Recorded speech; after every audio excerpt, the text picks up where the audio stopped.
It is July 3rd. 12 years ago, around this very day, I woke up drenched in sweat from the stifling heat in a small hotel room overlooking Tahrir Square in Cairo. Mass protests against the ruling authorities were unfolding in the Egyptian capital. The day before, I had spent time near a military compound on Nasr Street, where the country's president, Mohamed Morsi, recently arrested by the military who had supposedly suddenly sided with the protesters, had been brought. I got back to the hotel quite late. Public transport had come to a halt, and taxi drivers were too afraid to take foreigners since revolutionary checkpoints had sprung up throughout the city. At those makeshift barricades, foreigners were treated as potential enemies. Morsi had already been held for several days inside the military base near the small Rabaa al-Adawiya mosque. A massive crowd of his supporters had gathered outside. Staying there all the time was extremely difficult.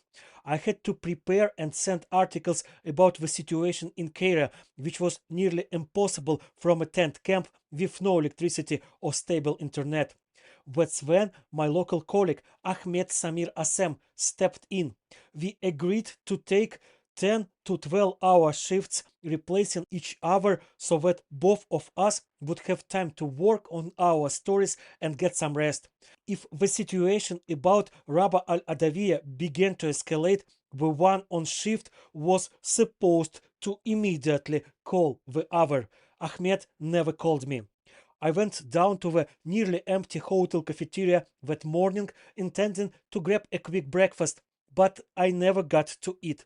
The TV was blaring at full volume with breaking news. On the screen was Ahmed's photo, black and white. The voiceover reported that he had been killed about an hour earlier after the military began dispersing the pro-Morsi encampment.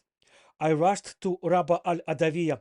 The mosque was on fire. Human bodies were scattered everywhere. Dozens, maybe even hundreds. It was impossible to retrieve the dead or wounded. Anyone who approached the destroyed camp was shot from the fence surrounding the military base.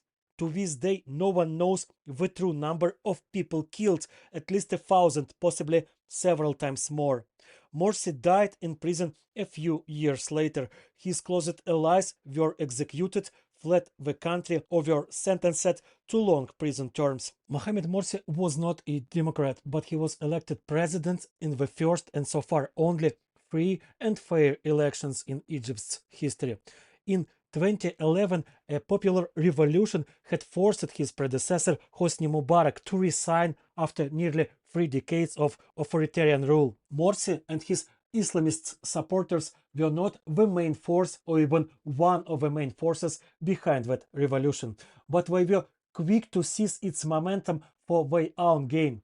Morsi made populist promises that were clearly impossible to fulfill immediately. He could not eradicate corruption, he could not quickly end poverty, even though he promised to. He placed his hope in divine intervention and said so openly.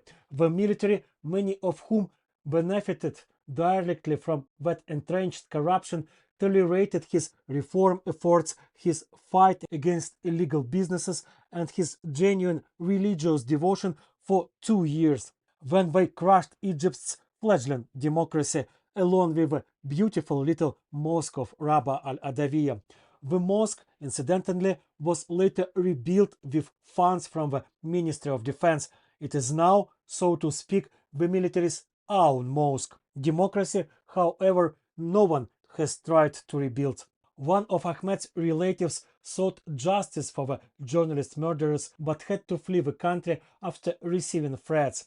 Ahmed's fiancée wore mourning clothes for several years, then eventually married someone else. It's all supposed to be in the past. And yet, every year in early July, I feel a familiar unease, a gnawing fear, and I suddenly recall the burnt mosque and the hundreds of corpses around it.